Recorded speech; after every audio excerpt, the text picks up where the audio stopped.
Good evening, low budget LCS. I'm Boba. I've got Val with me. Hello. We're gonna stream some econ for you. No, actually, I feel like did we actually stream Two Town Gaming's game against Nefarious Gaming Omens in playoffs last season? I think we did, or maybe I Yeah. did, but I think we did. I think it was. I think it was the two of us. Yeah, It feels vaguely familiar. yeah. So that's who we got for you today. Two Town Gaming, arguably second best econ team last season. Okay, I'll say it. And if you want the lowdown on how all that works, I can explain it more in depth. Or we are going to get to the bare fact. But yeah, so super excited to see him back. True to form, I believe they only kept 2 members of their roster.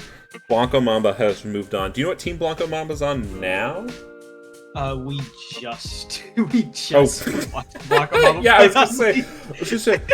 gosh, that name sounds so familiar. Oh. Yeah, but Blanco Mama on Legion now. Tyler Legion. Dang. Yeah, Colorado Keg Killers, I know. It was Sperm Whales was saying they look forward to potentially facing off against the Colorado Keg Killers because they're also based in Colorado. Yep. That's about all we know. Yeah. I did read. I don't know how much of this I'm allowed to expose, but let's just say some little birdies told me that the Colorado Keg Killers play in a different league, and they heard about ours, and apparently they're doing very well in that league. So it's a little bit of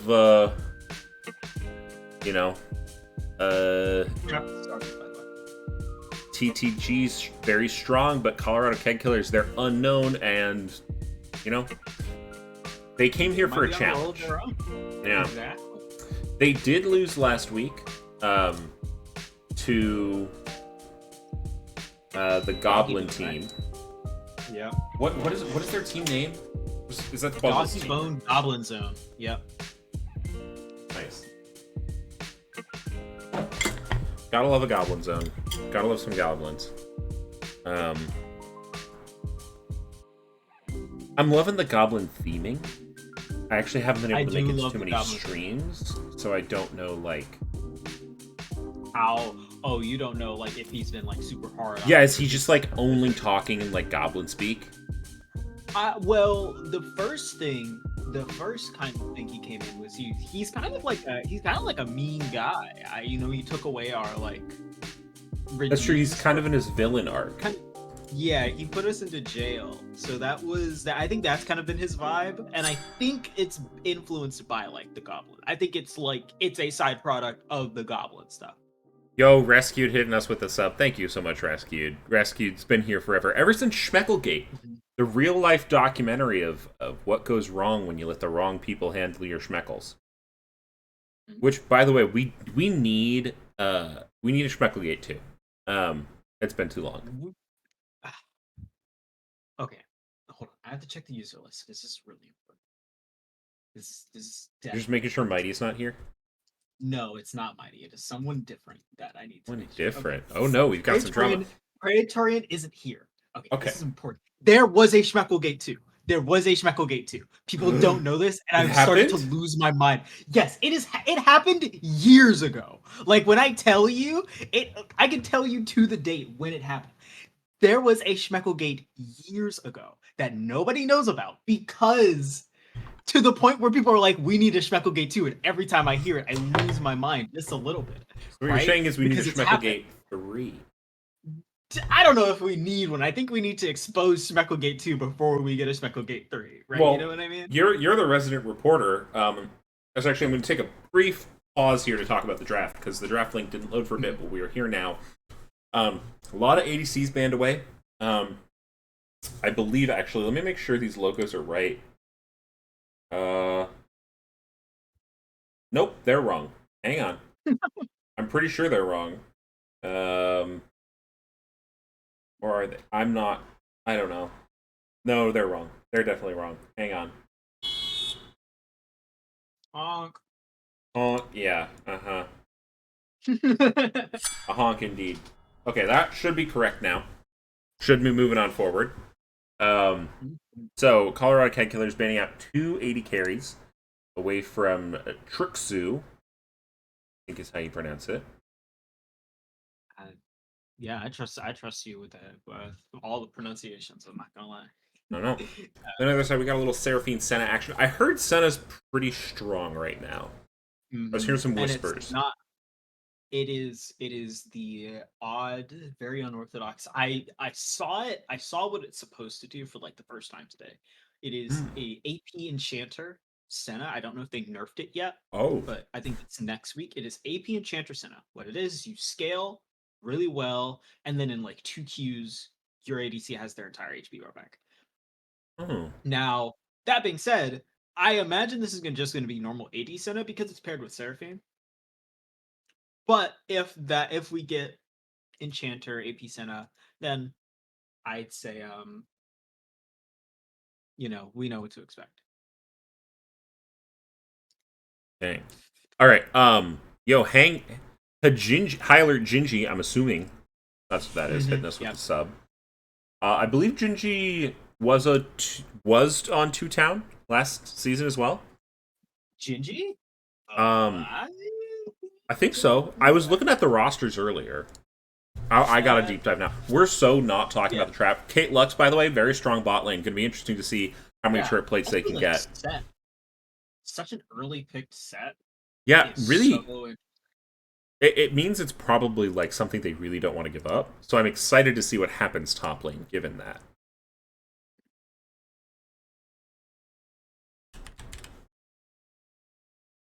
Let's see, season 12 economy rosters. Yeah, Gingy was on two. Someone named Gingy was on Two Town Gaming last season. Yep, yep. Gingy was the sub for Two Town last split. There you go. Let me. Blanco Go ahead. Mamba still rallying behind his old team. 2-0 for Town. They aren't losing. I mean, I'm very excited to see how this game goes because I think Is this Two Town's first game this split? Because I was looking through the results and I couldn't find any. perhaps not unlikely is the word I'll go with. Yeah.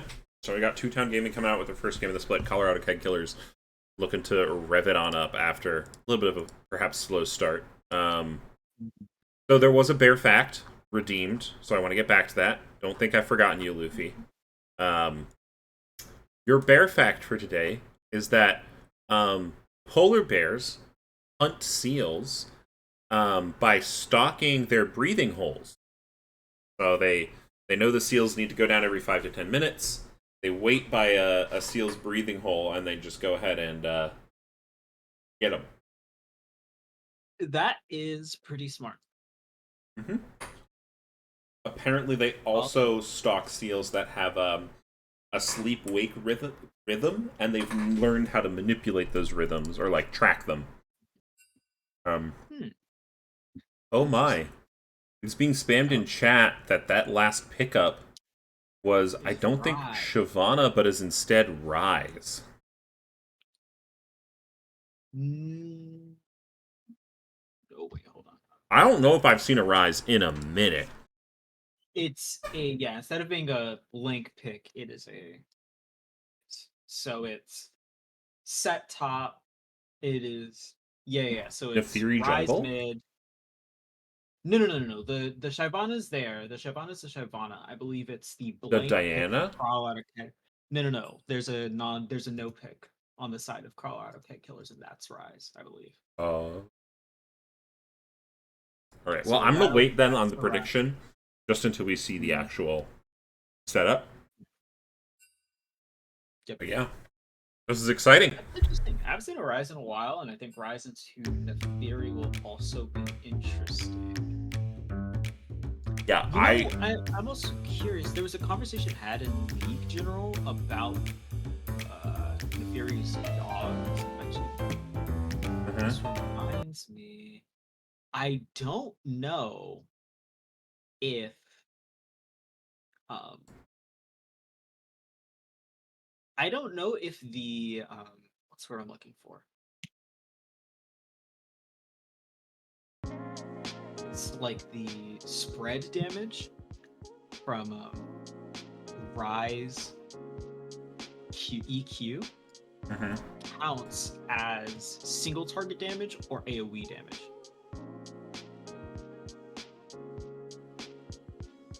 Huh.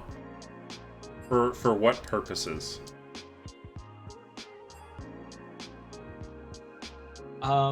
Killing the Neferi dogs. Because they take less damage from AoE. They take like 75 to 50% less damage from AoE.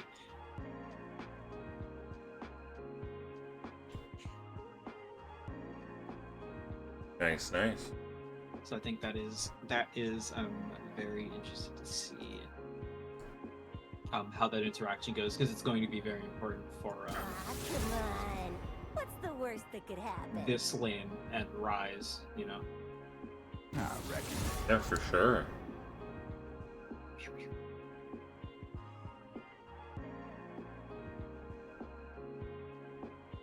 Alright, I'm just gonna get the logos in here. Impure fools. My genius will be understood eventually.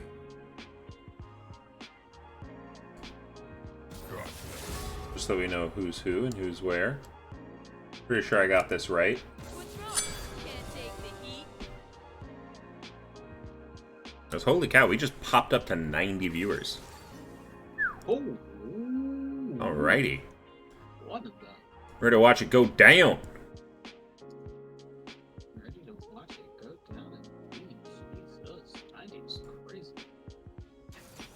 Grandma with a Gun is a great name, by the way. Grandma with a Gun is an amazing name. I've been thinking about that a little bit here and there. That is a absolute stellar name. Oh. Out we go. A little bit of a hook. Oh, someone picked Yone. Yep.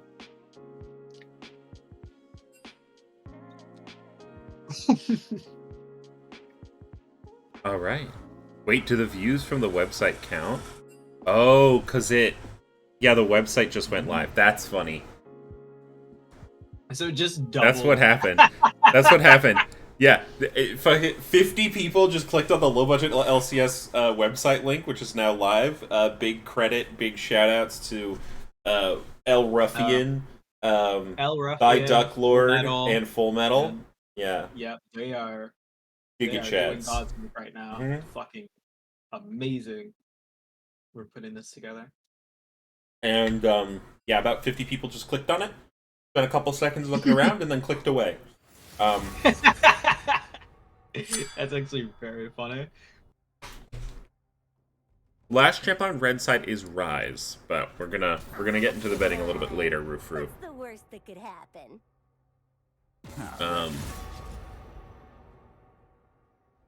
Yeah. All right. Okay. If I'm thinking about this game, who do I think wins? My genius will be understood. Honestly, eventually. I think based on draft, I kind of want to give it to the Keg Killers, just because I think it's one of those situations where I think their team fight's a little bit more straightforward. And I think that Newtown Gamer are going to have a little bit of a hard time dealing with Olaf if he gets ahead at all. Yeah, Olaf Seraphine is super obnoxious and it scales very well.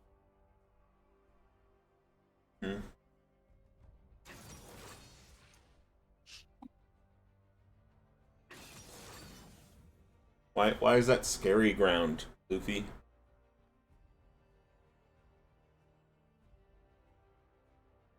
No idea. But yeah, no, last champ on red side is Neferi. Oh, yeah, last champ on red side. Yeah, last time on red side is fifth. But we'll be there shortly. Hurry not.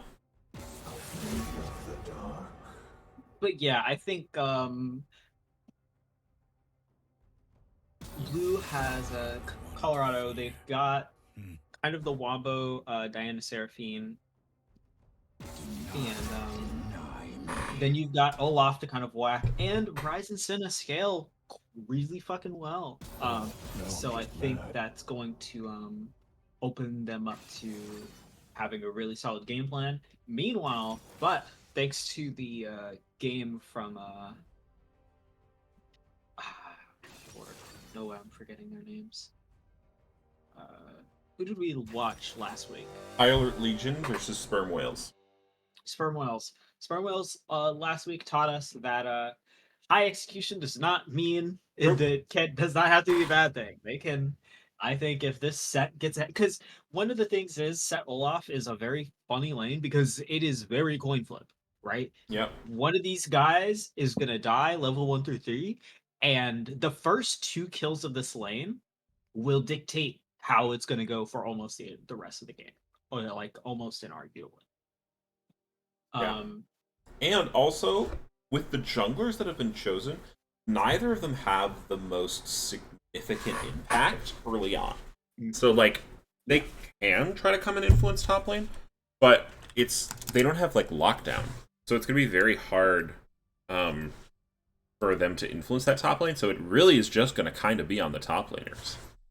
Yep. It's going to be a good old 1v1 top lane. That's the laner way, I guess. And I think Rise and the Fury is going to be really interesting because those are 2 mid laners who want to get out of their lane and utilize long range to kind of influence top or bot lane. So I theorize there's a chance Rise or Neferi ganks top before Diana or Shyvana. I don't think it's super likely, but I don't think it's out of the question. And the bot lane is very interesting because it's 2 like kind of poke push scale lanes, right? Seraphine Senna is just gonna sustain up and patch waves, and Caitlyn and Lux are gonna poke and push waves. So it feels like it should zero each other out, but there's obviously if you're banning 2 ADCs from a guy, I think it's very possible that the ADC for TTG will be a menace on the Caitlyn. That champ is like crazy. Like just an objectively insane champ when she gets ahead. So you've definitely got to avoid that. Mm-hmm. Okay, now back to what you were saying about Schmecklegate 2. Mm-hmm. Yeah, I mean, I'm not opposed to a Schmecklegate 3. My issue is that I don't think we can have a 3 without like exposing Mighty and Praetorian for 2. Oh, Mighty and Praetorian. Mm-hmm, mm-hmm. So, do you know what happened there? Like, what the... So as it goes, and there's a non-zero chance this VOD gets deleted. So if you're here witnessing this live, um, be joyous. But a sum of 2.5k schmeckles Okay. was handed over to Mighty by Praetorian. And subsequently, Dying Duck at the time, Mr. Dying Duck, heard of this, and tried to rally his team. Oh, this is why Dying Duck got Shadow Warged? I mean, Yeah. What's that? I don't know what word you just said actually. But if those words are like real, what you just said, then yes. Interesting. Oh, I just realized oh, I kind of ran home, folks. I'm a Pacific time gamer, so this is quite early for me. And I realized I forgot to change a couple things in the in-game slide, so just bear with me for a second, will you? As I adjust them. Yeah. Another venture I've been into recently is I have been learning how to use League Director. Oh, yeah. It is. I need to get on been that a journey so far. It is. Oh, you know what? I was having an issue with Spectator Client the other day. I wonder if I'm gonna keep having it. I hope not, but it's definitely possible that my entire HUD won't be visible. So I may miss certain facts or just certain like obvious things. I hope not. That is also league director related because I pressed the button and bad things happened. Okay, you heard it here first. Press the button and bad things happen. While you have league director open. While you have league director open. Got it. Edit transform.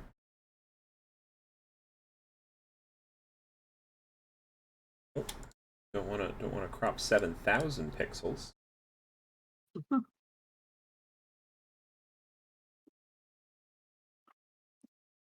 Okay.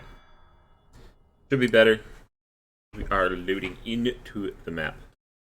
How'd the predictions go? Still open. A lot of money on. A lot of money on the Colorado Keg Killers. Mm-hmm. 10K coming up from NX Angel. Meanwhile, Blanco Mamba put in the bag. Uh-oh. Uh-oh. Same thing happened to me. Uh-oh. That may mean that there was a pause at the start of the game. I believe that's what that is. We will see. So, fingers crossed is that they'll be out of the pause by the time we get there. But who knows?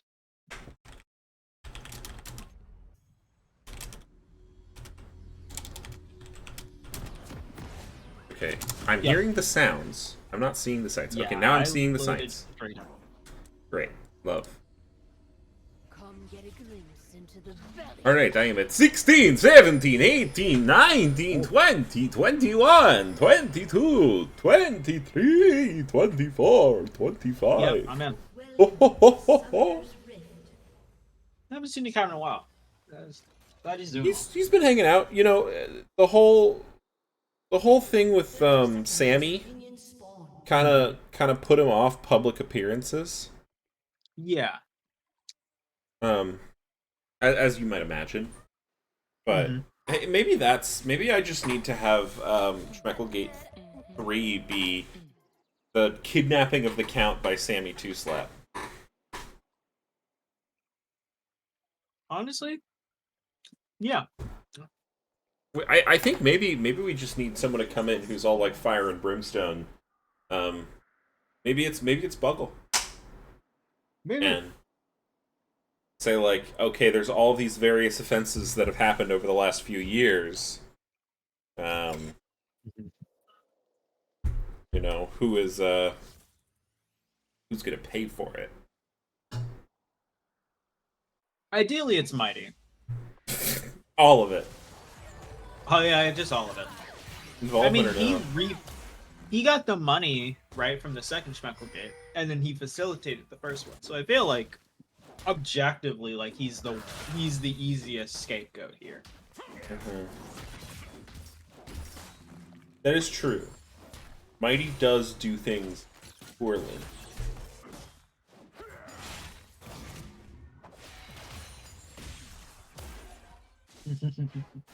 Yeah, we got someone also calling out the same thing as you. Healer Senna, here we go.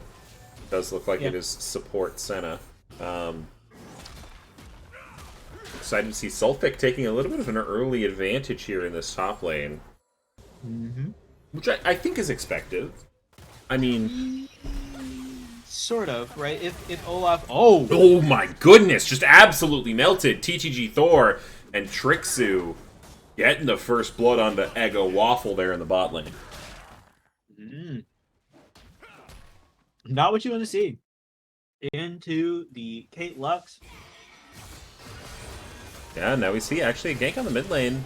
Mason doing a fair bit of damage. Again, not too much lockdown going to be available, but...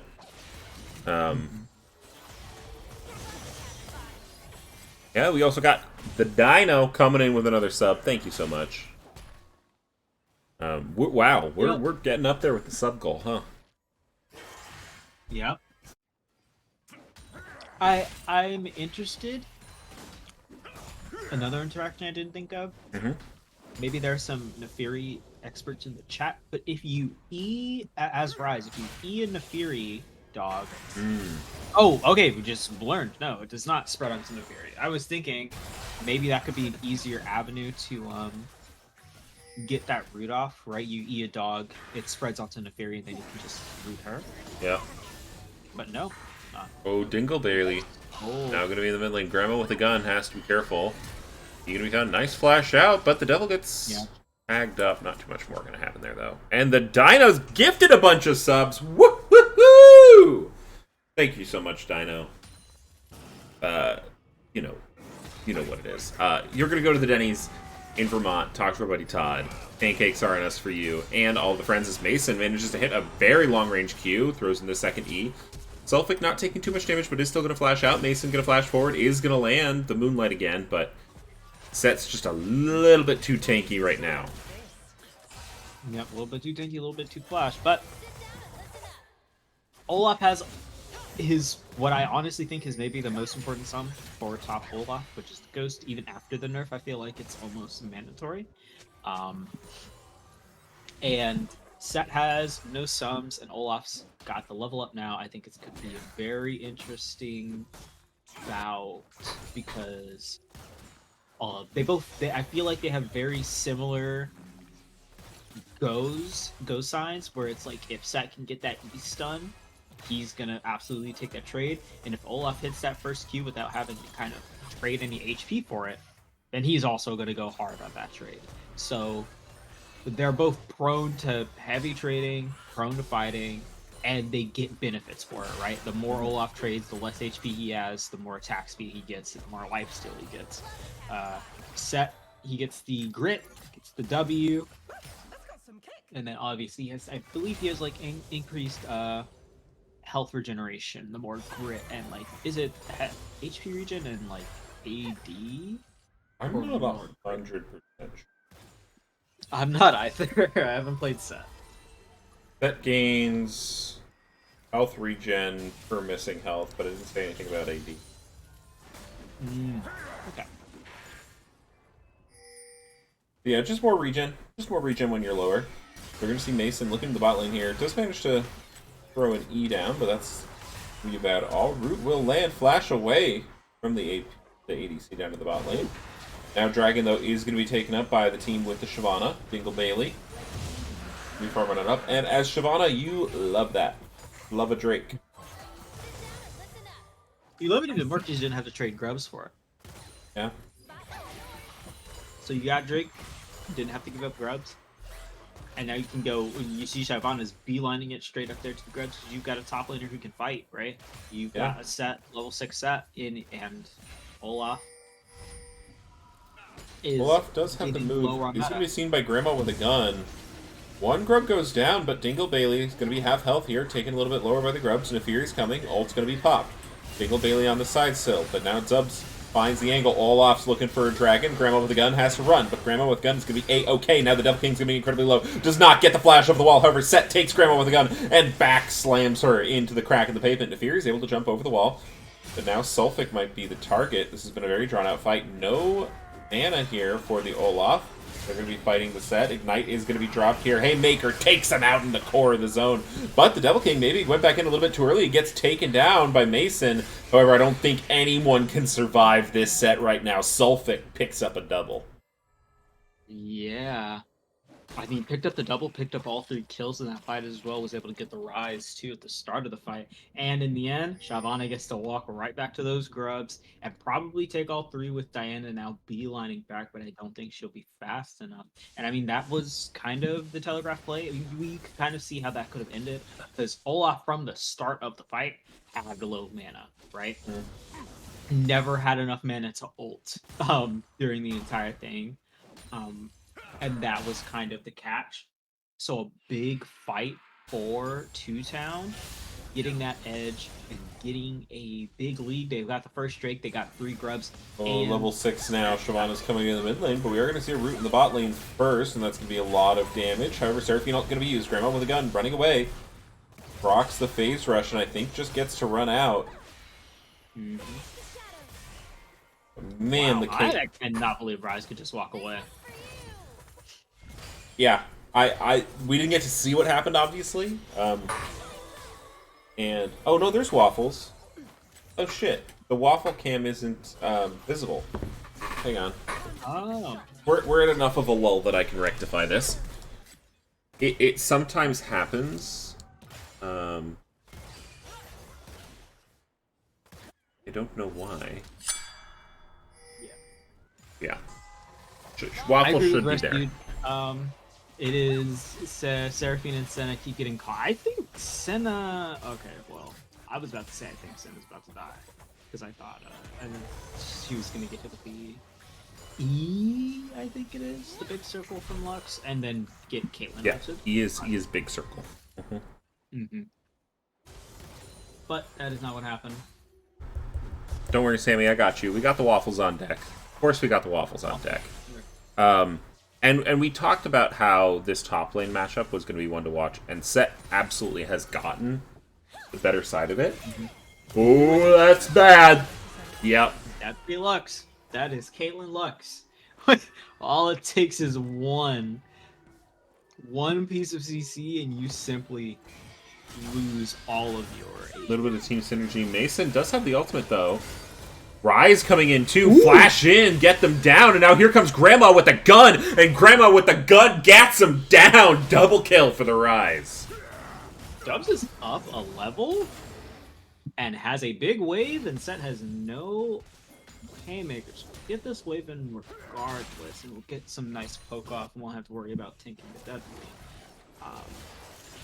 Shyvana taking some Diana's camps in return as well. Go ahead. I think Grandma with a gun is my new favorite player. Yeah, I mean, that name and that play was very clean, especially Mason had some... Oh, Mason. Had a great... Theory is roaming top here. Olaf's going to have to be careful. Sulfic going in. Just going to use the ultimate. Is going to be immune here, but Olaf has to flash out immediately, and he's just going to get deleted from the map. Devil King. Nice little roam there. X-Tech Drake spawning soon, though. Super easy. And, to my credit, Nefiri did go to top before Shyvana did. True. Well, I knew it would happen for one of these teams. Obviously, Diana more prone to going top.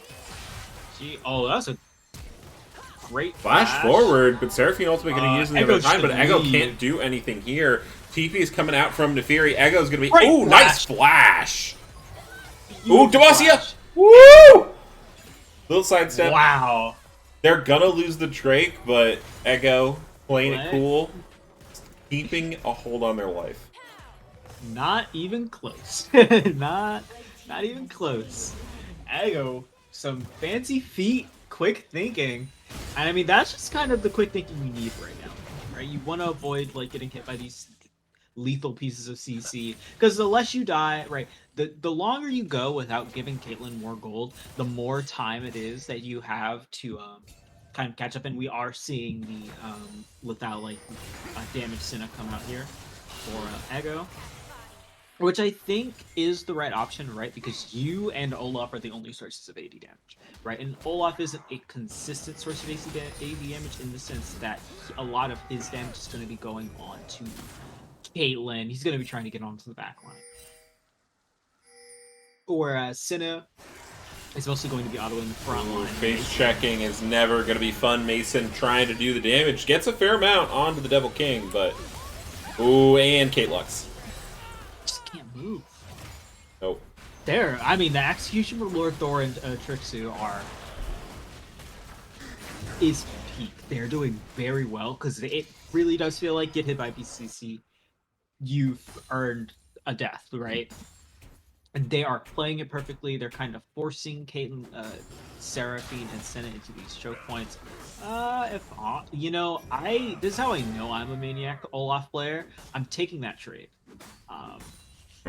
Every day of the week. Good idea, but Monday, Tuesday. Every day of the week. Yeah, Monday, Tuesday. I mean, you've got your role. You've got ghosts. Just start fighting it. And really, the main thing is you've got to dodge the haymaker damage. If you dodge the haymaker damage, you are looking at a good, a better trade. But you also have the Ignite on Sulfic is probably what Dubs is trying to get out before committing to a trade, right? Because that takes away the crux of part of why Olaf's trades are so good. He heals a surprising amount the lower he gets in a fight, right? the Yep. better he heals. And if he's ignited, that's just not a possibility. Now, So I think he's. Go ahead. we have a very important message here in the chat from Little Robot Man. As Sulfic and Dubs are going to be fighting here, Haymaker lands good, as does Lux ult. Ego's being forced to run away, trapped between a rock and a hard place. Good kiting from Kate Lux. Sorry, Little Robot Man says LeChance licks toes. And toes are being licked all underneath this turret. Sulfic going forward, looking to find the damage on the Olaf. Olaf is going to die. Sulfic going to stay up, and now going back in, Dingle Bailey with the ultimate. Throws out the fireball, fadeaway kill. Two-Town Gaming are tearing it up. Yeah, they are on a roll. What a play from Dingle Bailey, from Sulfic. They played that almost perfect. You know, it was great flash W from Sulfic came out. Dingle Bailey knowing the limits, being able to go in and secure the kill on. Oh, close. Toxic Eye Tray gets saved by Ego. Oh, but now we're going to see Grandma with the guns coming in, but gets trapped up, rooted up. Lux ulted. They're still going to be moving, though. Heal's been utilized. The Fury's being called. You don't want to go too far on this. Grandma with a gun trying to get in there. Yeah, Grandma with the gun pretty strong, you know. The Seraphine has an item. The Fury's scary, though. Flash forward. Ego's not going to be long to this world. However, turning the sights onto Trixu, I think is a good idea. Grandma with the gun forced to run away, though. Yep. Mason comes in, picks it up. That's going to be a 1-for-1. Now Devil King. Yeah, Might just leave it at that. They said 1-for-1 is fine for us, especially when the kill is Caitlyn. I believe that's a shutdown too, right? No. Yeah, and that mid turn is melting. Grandma with a gun. You can't be window shopping. Devil King goes on a killing spree. What a quick look. You've got Nefiri, obviously, kind of the queen of. Oh, I see a kill here, and just dash big damage, especially for Rise, who just kind of has to. The only thing I think Rise can really do is either A, not be in range, or B, try to root Nefiri mid-dash. Oh, Dingleberry comes up here in the top lane, immune by the Olaf ultimate. Gonna try and clear out these minions, but Sulfic's just gonna take out the tower as a whole. Flash away from Dubs. Ghosting, trying to get away, trying to get to salvation. Another fireball's gonna land good. Just making some distance. Yeah, should just be able to walk away. I really don't think there's much of a chase angle for Sulfic. Especially with Ego coming here. Nice route. Gonna be able to secure that escape. Well played. Yeah, well played from Dubs Z103. Because we are going to see Nefiri going in here. Luxalt goes wide. Vader's choke hitting us with the sub. It's our anniversary. Let's go. And Sulfic takes no quarter. Gonna go in 1v2 here. Grit building up. Dubs manages to dodge it out, so probably can't come back in. Mason's gonna be taken out though. And I don't know if you have the healing double kill over to Sulfic. Yeesh, this set is getting pretty big, right? And Olaf doesn't have his own stride breaker yet, so it is looking a little good. It's going to be very difficult to answer. Flash forward, Trixu wants blood. Grandma with a gun getting taken incredibly low. Senna trying to save the Rise, but not going to happen. Devil King picks one up on the side as well. And Ego is left alone as the tasty waffle tries to run away. But dogs like waffles too. Do they actually? I bet a dog would eat a waffle. I do bet a dog. Like, as long as you don't put anything that's like bad for a dog. Sure, it's gonna Yeah, gobble. making a dog-friendly waffle. Dog friendly level. Yeah, I mean, TTG is rolling right now, and I think part of what makes their comp so scary is that. Oh.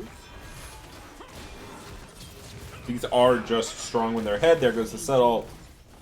And Sulfic will be dominating. Picks up Mason. Mason, I'm so sorry, bud, but that is not your jungle anymore. It Yeah, just that is the isn't. difficult thing.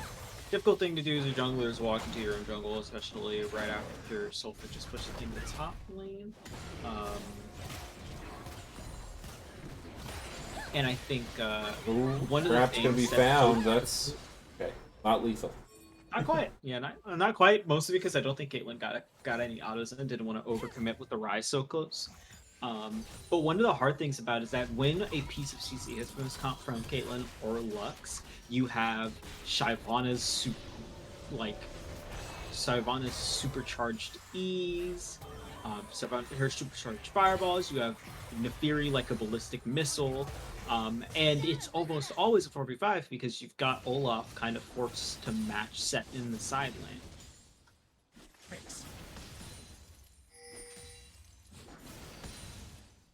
Yeah. No one really can match Set, no matter where he goes. I mean, we saw Mason and D-Dubs trying to get it. Uh-oh. Talk about Caitlyn getting in autos. Yeah, I mean, she only got in 2 there, but it was more than enough. That is the strength of that character when she's ahead. She is a problem. You know, to their credit for the Colorado Keg Killers, though, the Rise looks good. I like the Rise here. Yeah. Grandma with the gun is coming out with fire. And, you know, Dubs Dubs, Mason have all had great moments. I think it's this Caitlyn Lux has been a big issue for the Seraphine Senna, because while Seraphine Senna kind of want to sit back, deny engages, and kind of peel away, Caitlyn Lux is fine playing at range. They want to play at range. They want to go for the kills and stuff like that. Ooh, a little bit of bait there from Grandma with a gun. Flash forward. Mason going to need to go forward anyway. He's going to use the Moonlight. Devil going incredibly low, but still going to be alive for now. That's going to be a little bit of a shield. Goes back in. Mason staying alive. Nice sent all over the top. Hey, Devil King saw an angle there. Got a big shield. Got some heals too. And really, really tries to kick back, go kind of back for the kill. Meanwhile, a slow Baron take on the way for 2-Town Gaming. Yeah, I think this will be spotted out, but they may just be able to take it. Dingle Bailey and Sulfic still quite healthy. D-Dubs sees it, but it goes down, and D-Dubs gets rooted up. Might need to ult, doesn't choose to send it, but there's so much damage going through. Trixu gets caught by the charm, but ulting in, Sulfic takes the Seraphine down and out. Mason can look for a Moonfall, but it's not quite available, and Ego gets taken out as well. And 2-Town, they've decided this particular town is not big enough for everybody, and Grandma with a gun must die. Flash forward from the set to secure that haymaker. Yeah, 2-Town Gaming, despite their name, does not believe the town is big enough for the two of them, and are going to look to storm down Millwood. Yeah, they've got Baron, they've got Kate Lux. They're going to be able to absolutely shred these turrets. 1 second till Seraphine's up, 20 seconds till Rise is up. They're just going to take the inhib, reset, look to get their soul here in 43 seconds.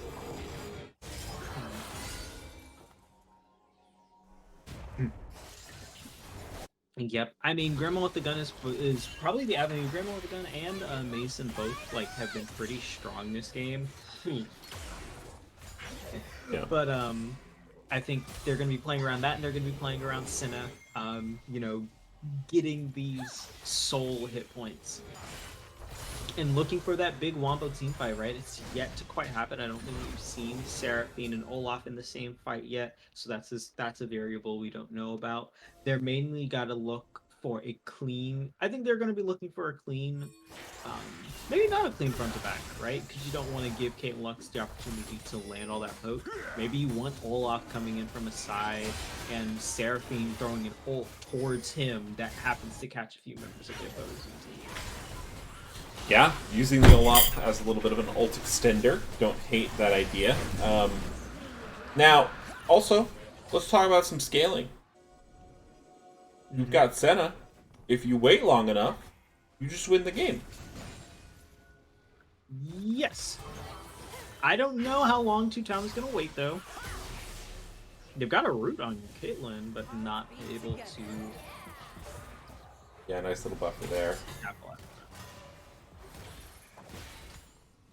There are some interesting things going on with builds, but Dingle Bailey can pop into Dragon form. Is this the Shiv build these days? Yes, the Shojin Leandries. Yeah. Ooh, Caitlyn does so much damage, and the tower is absolutely falling. Going in, this is going to be the final stand. Nice cluster up, but there's just not enough damage.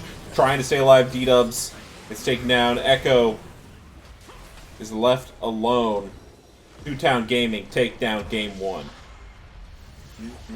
A rolling game from Town, and there were great moments for Colorado in the early game, but things got out of hand in the bot lane a bit too fast. But there's definitely stuff they can play off of going into this game too. I'm really excited to see what they come up with. Yeah, absolutely. So going back to the draft, it seemed like a lot of the folks in chat and myself both thought that the Colorado Keg Killers had the superior draft overall. What kind of adaptations do you think you would like to see from them? Maybe they just have to kind of change what their game plan is going in. Obviously, it's tough that this specific game plan didn't go that great, but I do think they had great ideas. I think Mason and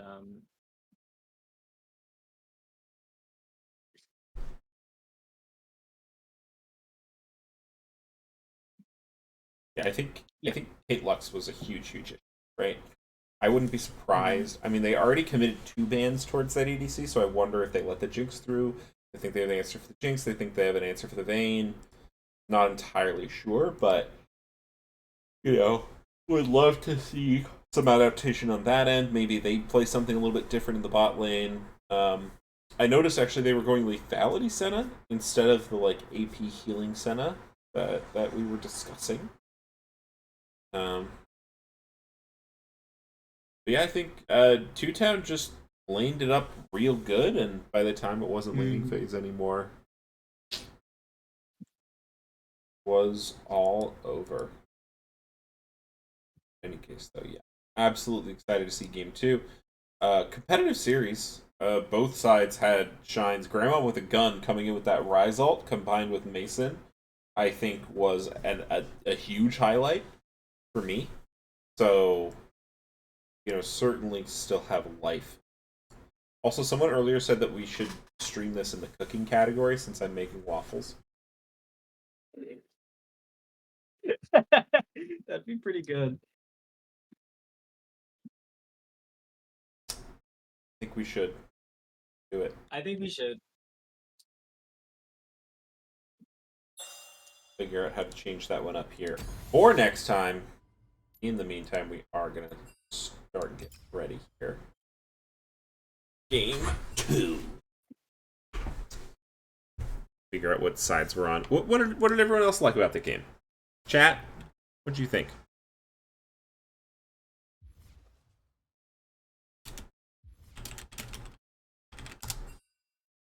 Ask them if the same sides or if we're swapping it on up.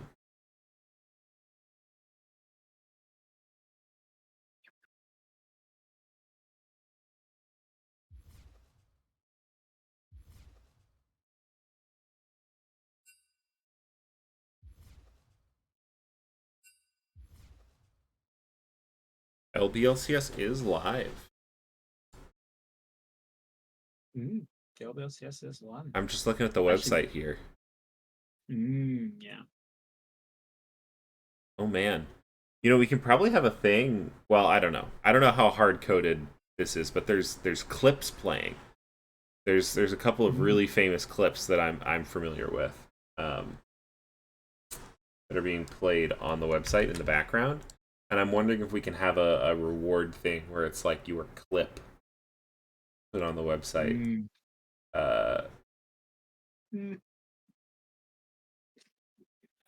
Or just that be interesting. Seems like a lot of work. Yeah. Probably. We are going to go ahead and get draft link here. Colorado Keg Killers are going to be on the blue side again. So we're looking at the same layout. Love it. That means I don't need to change anything. Woohoo! I love not having to change anything.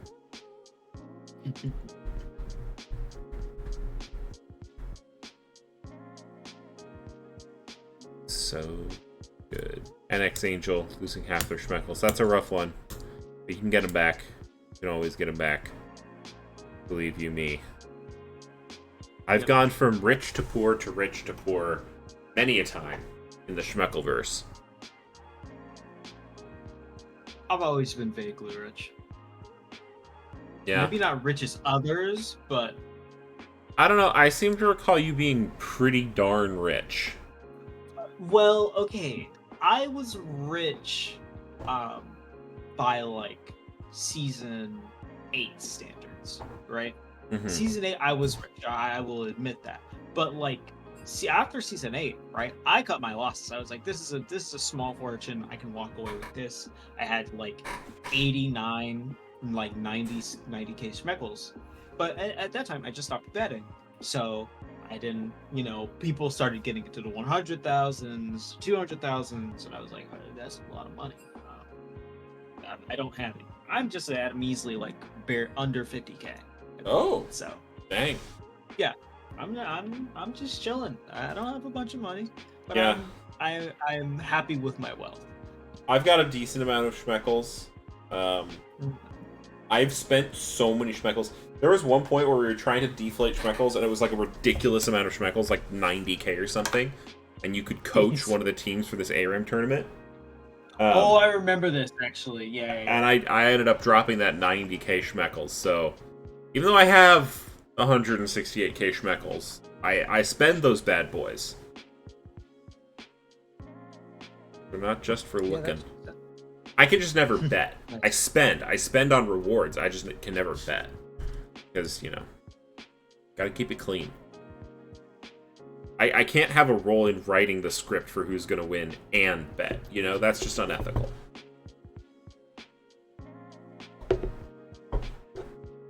Egg or crow. That's probably Eggo. Eggo or crow. Someone with Prime. Thank you so much, Eggo. Thanks for letting us watch your games. Thanks for joining us here at the Low Budget LCS. If you're not Eggo, the bot laner for Colorado Keg Killers, then well, it's just a funny old coincidence. Winky dink.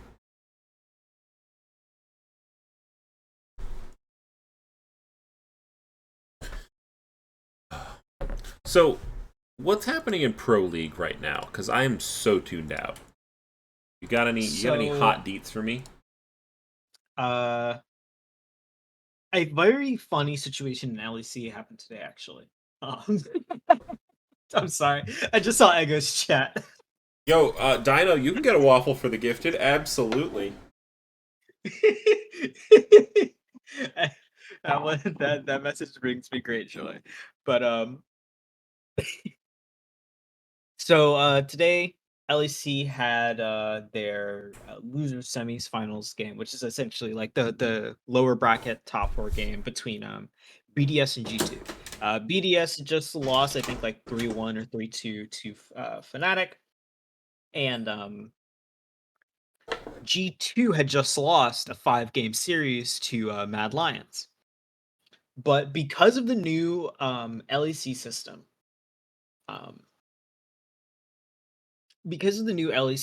how it works is that I believe they get into worlds based off of championship points.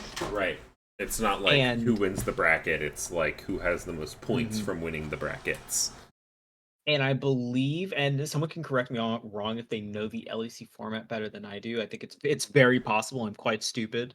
But the game that day between BDS and G2, if G2 lost, because G2 is already confirmed to go to Worlds, so they're playing in season finals, but where they place only affects their seeding. But basically, if G2 lost, they would have eliminated Wait, you cut out there, but if I heard you correctly, if G2 lost, they would have eliminated Mad Lions, who they just lost to. Yes. So they could have sandbagged it. Because it They was a 3-2, could have right? if they didn't like, so if G2 lost to BDS, they would have eliminated Mad Lions, which seems super backwards, and I was looking through it because I couldn't find exact confirmation. Mad Lions could have won the season finals. So which would have consisted of beating Fnatic in their best of 5 tomorrow, and then beating whoever they played in the grand final, I think, next week. Damn. And they could have still not made Worlds, but G2 But to won. be fair, it is Mad Lions at Worlds. Does the EU really It is want them there? See, I'm in a weird spot. I was in a weird spot as soon as I opened the game. See, and Epic Affinity makes a great point. Mad Lions has been a very, very weird fucking team this year because they were all right. Yeah, I'm gonna go with all right. In winter, and I believe in winter they finished second to G2 in playoffs. They lost to G2 in finals, and then in spring they shit the bed. In summer they shit the bed, but because they got second in winter, they made it into the season finals and they beat G2. The first thing they did was beat G2 as soon as they got to season finals.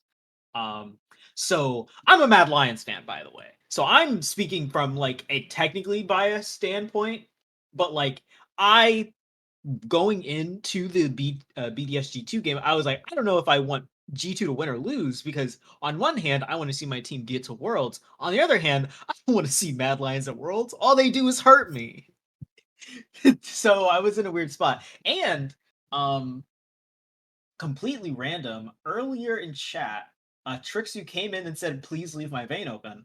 And Colorado Keg Killers has obliged.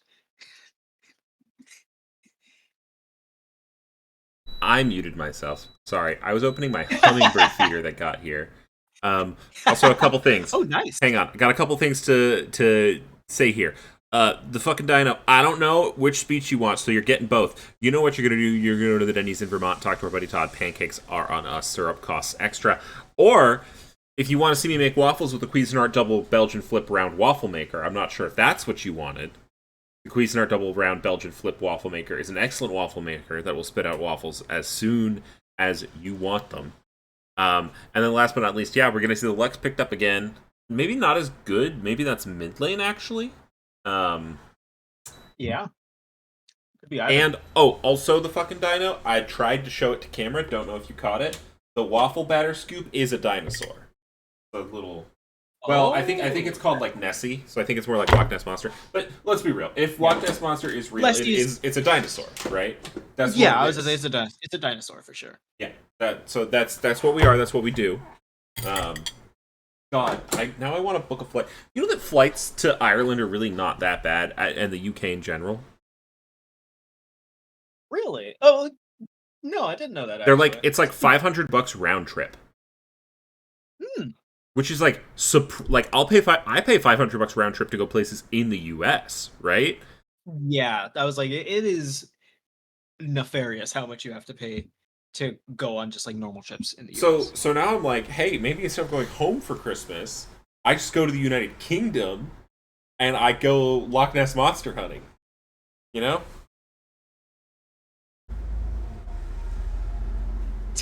You make a great point.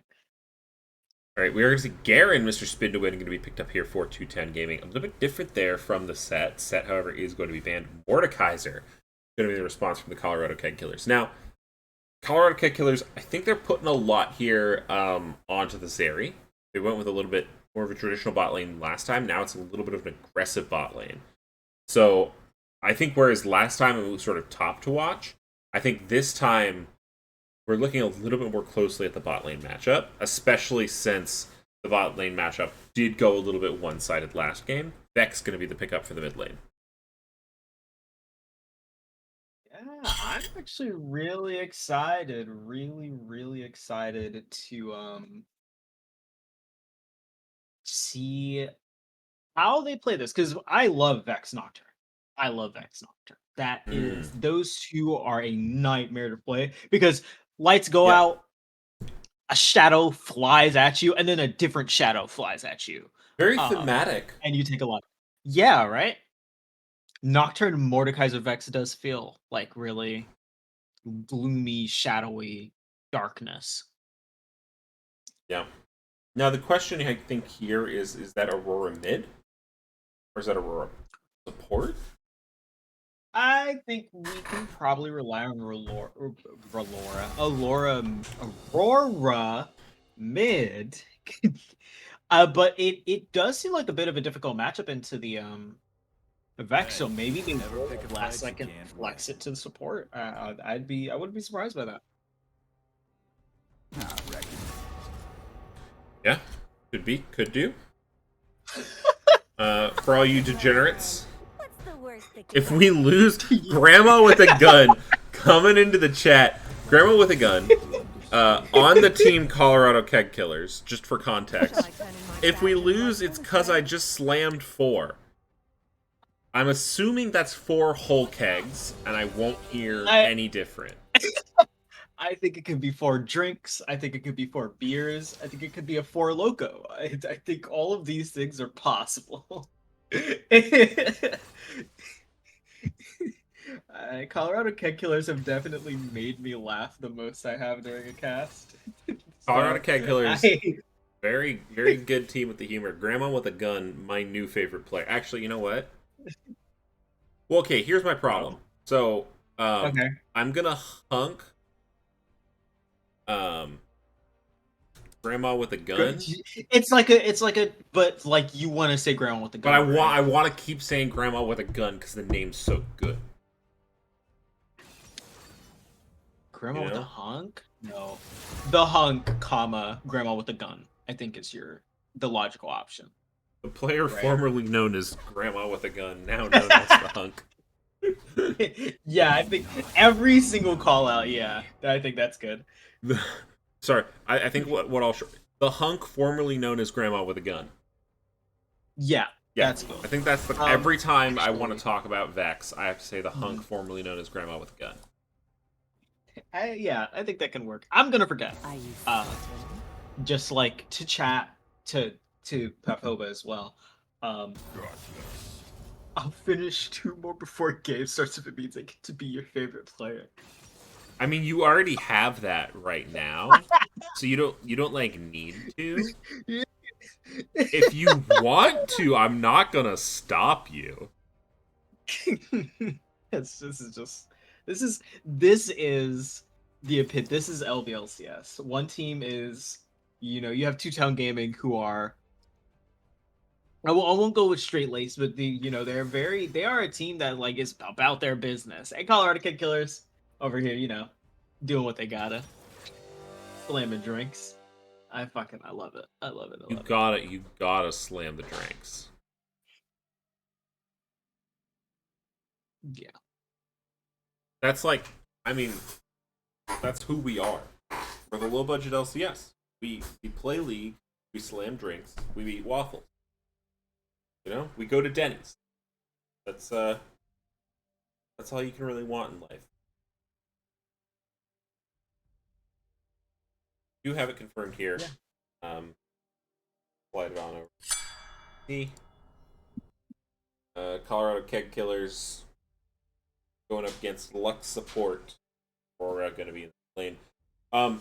Now, as opposed to last game, where the junglers weren't very great early gankers, Sejuani in particular has quite a bit of season.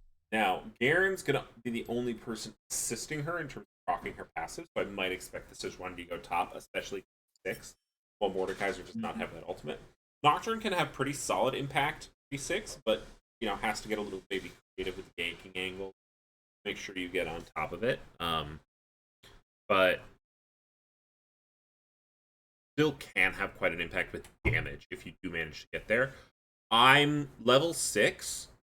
I'm expecting Colorado Keg Killers to get a huge advantage because hanging 6 on Mordekaiser, Nocturne, Vex, you can make a crazy play off of that, and I just am looking for Two Town Gaming to respect it. Yeah.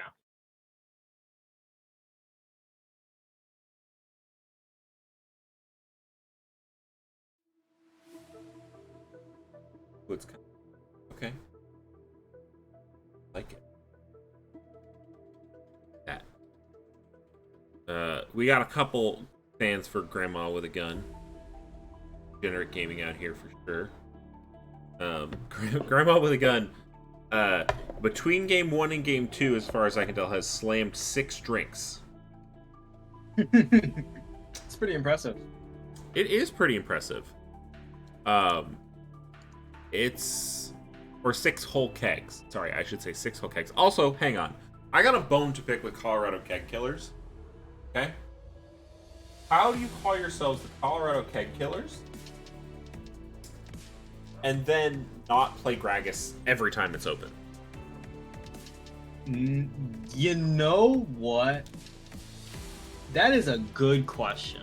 As a Gragas enjoyer, I am very curious about why that is, because I feel like that's like a layup, actually.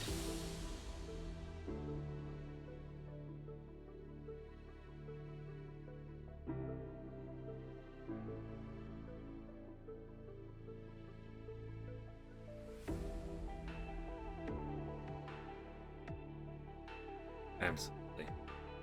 Alright. Now, okay. I'm going to be 100% honest here. I don't know what Aurora does.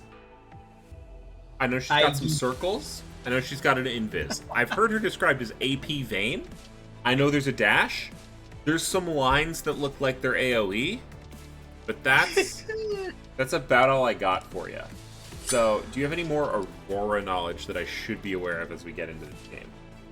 I do, but I do want to. I was having a conversation with Die Ducky Lord for the game because he was keeping an eye on me because he knew that I was casting tonight, and he wanted to make sure he had his eyes on the website when we went live. And he was like, I was talking about how Popa hasn't been like super keeping up with League of Legends, and he's like, well, does he know what Aurora does? And I was like, I'm sure he does. Nope. Have I played against her a lot? Yep. So, Aurora, I have been the only person to describe her like this. I think AP Vayne isn't a bad idea because her Q is basically enhanced Vayne tumble, right? Where she she goes invis, dashes a short distance, and then is invisible for a couple more seconds. But I've heard her described as Echo, which I don't think is correct. I've gone as far to describe her as playing like Silas, where you have a kind of mid-range mage who doesn't have insane range, but isn't exactly short range. A lot of short movement that is difficult to keep track of, and a big team fight ultimate generally, right? Most of the time, Silas is stealing a team fight ult. The most confusing thing about her that I think, because everything else, once you see it, is kind of self-explanatory. But I think the big thing, her ultimate. If she walks into the edge of her ultimate, she will TP to somewhere else in the ultimate. That is the coolest thing she has. It hands down. Whoa, Sulfic has now become the hunk. I don't know how I feel about this. My will has been subverted, but we did get Schmeckles. Oh, a Durangula's given us a bear fact with bear. All right, here's my bear fact for you. All right, we're polar bear themed today. Just FYI. Polar bears have 2 layers of fur. Kind of like how birds operate. They have a short, more fluffy layer, more warm layer close to their skin, and then they have longer, more water-resistant fur that goes over top of that coat. Makes sense for, semi... I would call polar bears semi-aquatic. They swim. Noted. Yeah. Also, polar bear fur is not in fact white. It is clear. That doesn't seem right. You can look it up. I promise you. Yeah, no, polar bears are crazy. I'm sure it's like scientifically correct, but like I see white. I'm gonna call it white. It just doesn't feel right saying like, oh, that polar bear is clear. That doesn't click. Well, it's not clear. It is white. It's just, white underneath. Oh. Okay. Okay. Yeah. Sure. Yeah. Okay. I can get behind that instead. Yeah.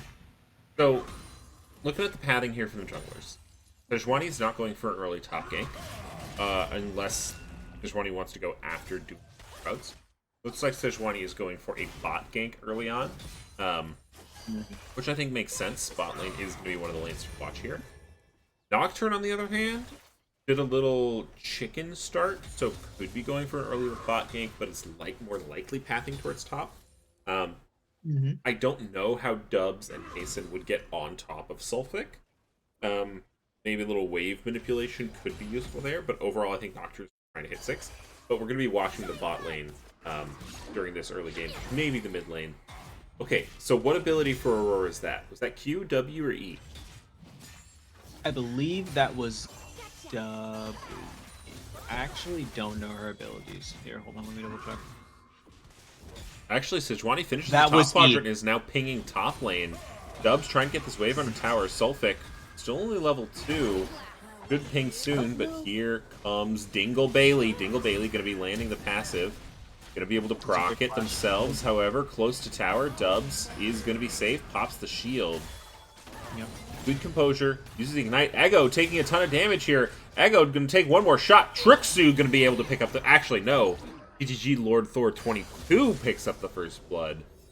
Lux in the bot lane seems like a menace this whole series. And Dingle Bailey's coming back.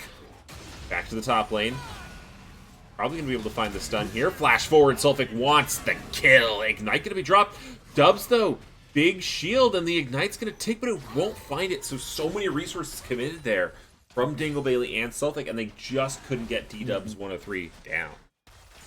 Imagine, yeah, and I mean, big on Mason for kind of being there, making sure that they can't like follow over the dive or anything like that. But like, if Nocturne was on Sejuani's bot side quadrant, that could have been a devastating series of events. So the Q is that ability that she just used. I don't know if we're at the same exact time. I think we're very similar times, at least. Her W is the invisibility, and her E is the little backwards blast, right? Yeah, line where she moves backwards. Yep. And then the ult is just witchcraft. I've heard people refer to it as the domain expansion. She makes a giant circle. So it's Trundle W. Think Camille ult. Don't love So that. They can flash out of it, but it is a big circle that if they walk into the edge of it, they get bounced backwards back into it. I don't like that. Devil King looking to fight Grandma with a gun here. Need to do damage. Grandma with a gun has wave advantage, and here comes Mason. But blew too much there on that one. Just keep on farming. And Mason does have a pretty significant farm advantage over Dingle Bailey, as is somewhat expected. But we'll be creeping up on that level 5, and then soon, that level 6, which you can see out of the Nocturne. Yeah. Dubs Z103 also almost 6, which is going to mean future top ganks are going to be challenging. The Hunk just throwing down the sword.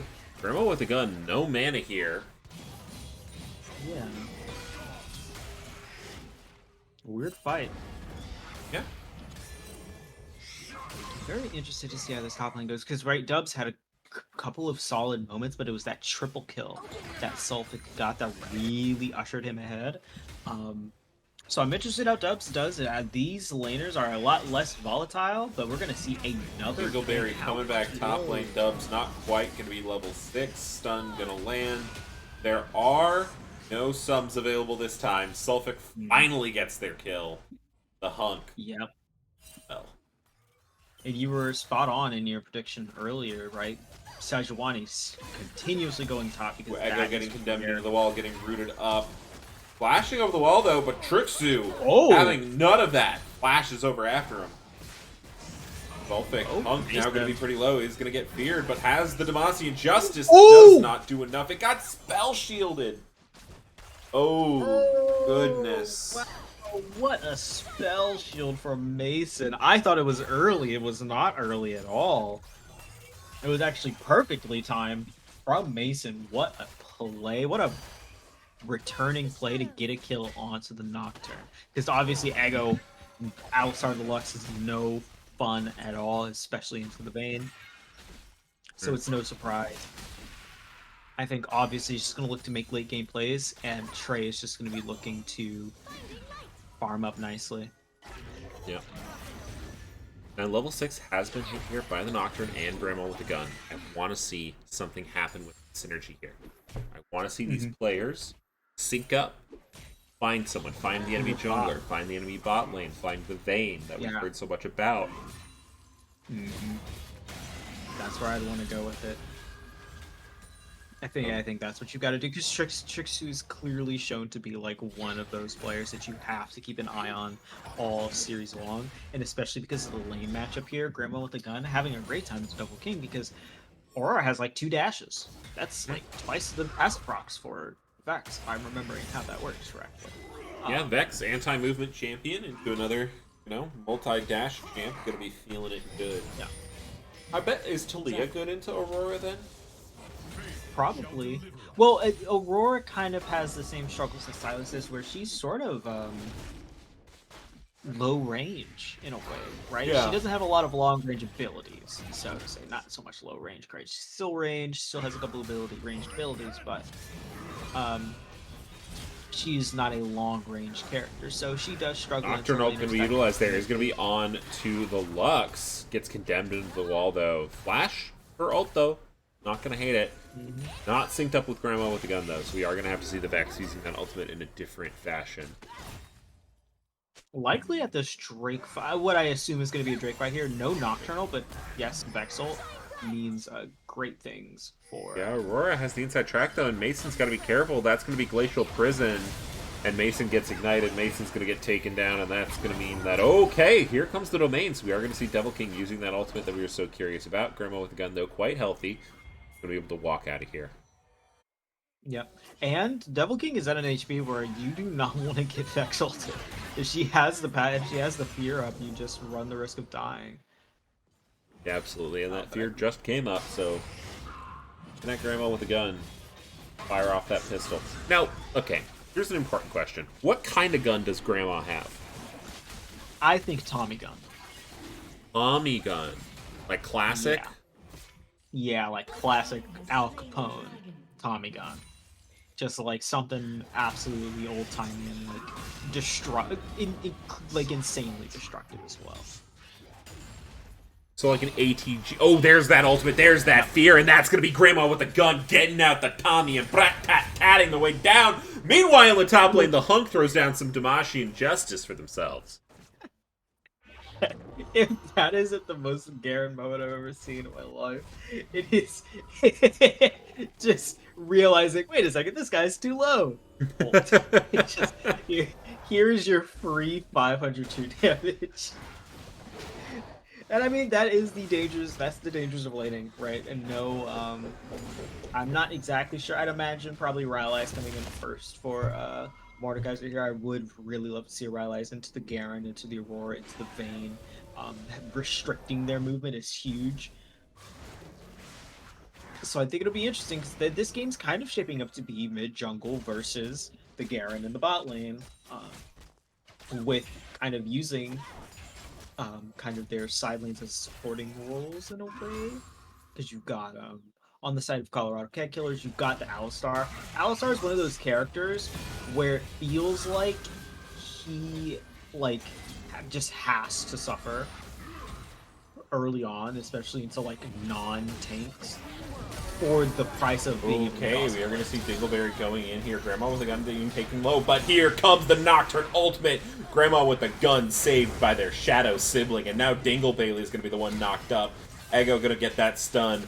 Bonk under turret, Ignite's gonna fall, but now here comes Trixu, that Vayne we heard so much about. Grandma with a gun, incredibly low. Grandma with a gun, probably gonna be taken out. Flashes away, is gonna be very good, but Trixu's just a little bit too fast. Fear now gonna be flashed away from so many flashes going this way and that way. Ego now gonna be the one in trouble. Tumbling forward, Ego, one more auto's gonna do it. Trixu gets a double kill, and now having to run. Mason looks at Sulfix tanking it up, and the Hulk gets one more for their issues. It looked so good for Colorado Keg Killers. But Truxu and Sulfic with the roam kill the play. Was moving. Oh, Trey. Now looking for damage here on TG Floor Thor 22, but gotta be careful. You get bound, it's over. Yep. No more of that. I mean, I love the fight. Looking to hit here. No mana available. Shutdown for Grandma with a gun, as Loki Aurora said in chat. Pulling out the shotgun, propped on Grandma's apron-covered hip, throwing a towel over her shoulder. Yeah, I do like shotgun as well. I think shotgun invokes the same imagery as Tommy gun, which is just like maximum destruction. This pretty old lady is just like, I'm going to like absolutely obliterate you, and that is what it feels like. This Vex, when Ara's pressed so far, it has been a absolute win for the side of Colorado Keg Killers, and right now is the big, once again, just like last game, is kind of the light, but I think there are other lights, you know. Zeri hasn't died yet, is farming all right, and especially in comparison to the rest of the game, obviously behind Vayne. But when you compare her to Aurora, compare her to the top laner, she's still within the ballpark. And plus, you have someone who's on par with the Vayne. And we are going to see Glacial Prison's going to hit good onto Grandma with a gun, but Fear is available. Managed to hit them both. Flash not up, though. The Boar might just be able to take this. Ultimate going to be dropped. Going to be going into the top lane, though, as the Hunk has to be careful. Demacian Justice not going to be able to do it, and Mason picks it up.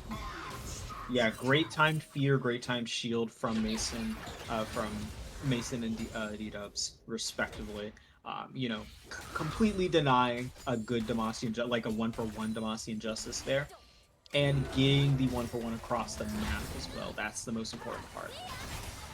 Yeah, I'm trying to get something here, but great condemn. A little bit quick with it. But now, look how many people are moving towards this bot lane. Have 4 members. Go down here. They are going to sniff it out, so they're going to be running. But it might not be soon enough. Aggo's going to get condemned to the wall, and that's going to be steaks for dinner for the side of 2-Town Gaming. Aggo's just biding his time, right? Keith, doesn't matter how many times an LSR dies, the WQ hits you all the same. Headbutt pulverize, 4 people late game. I'm calling it right. Yeah, especially LSR, you don't Aftershock. need to be ahead to be helpful. Now, it hurts a little that the enemy team is getting gold. Yeah. But that's always going to happen. It's diminishing returns, you know? Yeah. They can farm, can't they? They're going to get gold that way anyway. Exactly. You might have to take the like Hellisinger approach of like, well, I might as well die to like stop him from like getting, if it means denying them minions. Grandma with the gun gets the first turret off of that play bot lane as well. Yep. Just absolutely killing, however, second break. And we are seeing a pattern here. A lot of the objectives are going over to the side of 2-Town Gaming. The kills and everything, relatively even. Gold, pretty even. Really not that much of a gold lead, considering the differential. And I think a lot of that is due to the farm and the plate lead that's just been generated by Grandma with a gun. Holy funk! Laying down the Demacian. That was a big bar. And here comes the Nocturne on top, but doesn't have backup here. And Aurora is going to be available nearby. Mason trying to do the damage, but here comes the bunny. Mason is going to be able to find the kill. That's good. Okay, yeah. It's traded. I like committing to that play, right? You're saying, okay, I'm going to trade, going to make sure that I can get this, and you got the ult out of Aurora, so now, look who's walking up to the top lane. It's Grandma with the gun, shotgun, boom! Shot in the heart. Hey, no, DSC. No singing. Did you know it's 15 seconds of a song before they can DMCA you? Oh. just a tidbit. It's very important. But yeah, I mean, the Cat Killers are playing basically the trade game, right? They're saying it is okay if you get 2 kills because we'll give you 2 kills in return. And I love the Mordekaiser TPing to bot saying, I don't really care. Let's swap the map. Let's get the stronger side of our map onto the top side, right? I'm fine with just farming against the Lux, farming against the Vayne, taking the pain. If it means I get to farm and my team gets to have their strongest members on the top side of the map. Yeah, it is interesting. We're actually seeing Lord Thor 22 alone here in the bot lane. Solo support holding the wave against the top lane. Yeah. I mean, it's a nice being ranged is a big help. I mean, it's a tight rope though, right? You get E'd, you probably die, thanks to the Rylai's. So he's definitely got to be respectful, but can definitely do this. Oh, never mind. It looked like Sejuani was gonna threaten the dive, but it looks like they are considering the Rift Herald. They're not quite sure yet. And Lux. Yeah, Fear not quite gonna land there. Mm-hmm. Ultimate utilized there. We still haven't seen the Vex Nocturne ulti combo pulled. Nice pull. Can't get a bunch off of it. Nice pull. We're going to see the fight here. Grandma with the gun being taken quite low. Demasi and Justice to utilize, but Grandma with the gun flashes out. Punk flashes forward. Grandma with the gun. Oh, one more auto, and Grandma with a gun gets taken out. The difference between life and death. Echo taken quite low here. Stunned up under the turret is going to be taken out. And Toxic Trey. Not enough damage here yet to get through the side of Two-Town Gaming. Mm-hmm. It's really going to be when those 2-3 items start coming in. That's when we're going to see the most damage coming out of this area. But until then, it's kind of a tough ask. But the nice thing about Nocturne holding that lane is insane wave clear between the Stridebreaker and the oh yeah. Look at those Void Knights, man. Ooh, Dubs is going to go ahead and ult the Vayne. Flashes forward inside of the Death Realm. Vayne trying to tumble away, but low on mana. Passive's going to be good, and Dubs takes it down. Gets the solo kill there on Trixu. Yep. Vayne pinning it out. Yeah, not enough mana yeah, to queue. not enough mana. Just didn't have the mana, and I love, Dubs saw the vision, like saw an angle, said, hey, this is a very strong Vayne. I have a chance to get a big kill for my team, and did just that. Does not matter how behind a Mordekaiser is. If you're low enough, you don't have the resources, and you get pulled into Brazil, you're probably not going to win that team fight. Or just the fight in general. That's just how it is. That is just how it is. I expect there to be a big kerfluffle around this here. Dre, because we're going to see Nocturnal going in here onto the mid lane. Auroral's going to be using response, but is going to get feared. Ego here to secure things on the side. That's a beautiful pick. 30 seconds before Dre spawns. Yeah. It forces Aurora to TP in late. And she won't have ult for it, right? She won't have ult for the fight. I believe Vayne will have ult for the fight. So every ult is up other than the Nocturne ult and the Mordekaiser ult, which are probably two of the bigger ults, but Vexel, I think kind of a 2-item Vexel probably makes up for that. She's the most ahead character in the game right now. A 500 gold above Vayne. 8k gold. Lot. I'm going to pocket it this time. Mm-hmm. Lux going to be cut off from the rest of the team. Aurora just spawning. Mordekaiser will be top. Does have TP, as does Aurora. Dragon's going to be started up here, but I don't know if they want it. TP's coming out here. That's going to be Aurora coming down. Glacial Prism's going to be used. It finds Zeri good. However, Sulfuric, the Hunk's getting taken quite low. Here comes Grandma with a gun. Grandma with a gun taking out Devil King. However, Ego taken out on the other side. Now we're at 2 versus 3. Truxu's still going to be live. Grandma with the gun hits it. Grandma with the gun. Do they have the damage? Truxu's incredibly low. They get it done. Dragon goes over to Dingle Bailey, but D-Dub's probably going to get the kill. It's a little bit messy. It's Drake to one side. It's kills to the other. It's a quadra for Grandma with the gun. I think we're back to Tommy gun. I don't think you can get a quadra with a shotgun. I think Grandma with the gun sets him up. Boom! Takes him down. 4 kill. Yeah.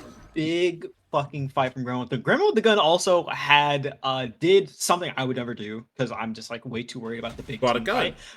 Fight. Well, that and started the fight by ulting behind and going for the Lux. Just going for the Lux solo. Mm-hmm. While the rest of the team was kind of fighting towards the mid side of the river, Grandma with the gun ulted Lux towards the bot side of the map, then kind of worked their way up, got Devil King, then got Trixu in a very close fight, obviously. And while Garen did get Nocturne and Two-Town got the Drake, things are looking up. The gold is actually completely even despite the objective advantage on the side of Two-Town. Like, that is insane. Ooh, that's gonna hurt there. Condemned into the turret. Oh, might die. Ooh, but here comes the Nocturne actually, and Lux is getting taken pretty low. Nice spell shield there from Mason, but Mason, now you are face to face with a Vayne. The pull's not going to hit. Is the fear going to be good? Now here comes the Aurora. Glacial Prison not quite going to hit, but a little hop forward, hop back. W's going to land, and Dingle Bailey gets the kill. Echo's available, but with no damage-dealing members around, that's just going to be dubs for Two-Town Gaming all day. Yeah, that is that also there pictured as like one of the more awkward things about Sulfic going to be the target here. Grandma with a gun. Tommy gun coming out, but actually,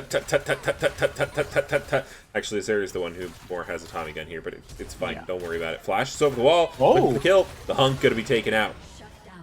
And wanted the Zeri specifically wanted that shutdown really bad, and I would too, right? As a Zeri, you want more gold, want to get to that Runans, want to get those items. I was going to mention a very funny thing happened on that bot fight. I don't know if you noticed, but Aurora was trying to give another fight. Yeah, Grandma with a gun's going to get stunned up here, and that's going to be bad. Condemn. Ooh, nice flash. Great flash, and Double King can't follow up because of where Ego, because of where Toxic Guy Trey are. Perfect Flashing placement. over the wall while the Condemn's coming at you, so the Condemn pushes you further away. Just incredible stuff from Grandma with a gun. Great timing. Finally, they're backing. They cannot fight. I can say this is interactive. Aurora cannot really chase outside of her ultimate because when she enters the end of her ultimate, it TPs her to the other side.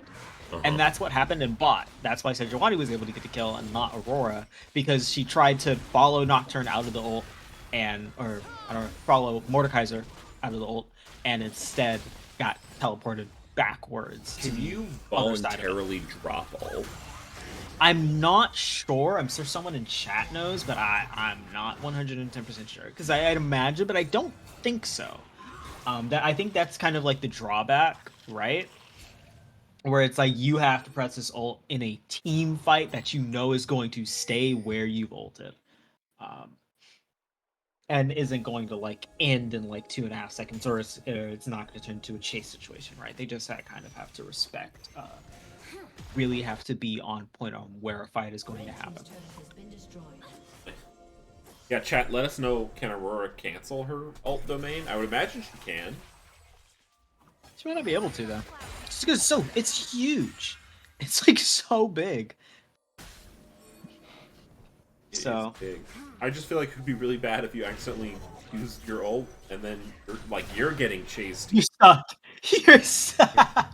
You just stuck yourself there. You can't get out. Well, it's kind of a tricky thing because with how Aurora ult is, if you ult yourself in a chase situation, you can kind of be tricky and kind of teleport all over the ult, try to drag your opponents one way, and then go to another. Dino. That's it. Yeah, Lots of damage onto Dubs. A 20-second CD. Yep.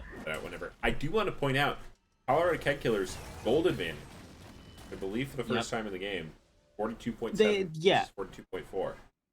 They've had small gold advantages for the last few minutes. Oh, yeah, they've had small gold advantages ever since that fight at the last Drake. But this fight, they have to win it hard. If they're gonna lose the Drake, they have to win this fight hard, or they have to get the Drake. Yep. They can't lose it too hard either. But they've got everything they want here, I think. Dubs just gonna be walking up, has that ultimate ability, but the Drake's falling and they're not contesting. They're not moving in. Drake's at 6k and lowering.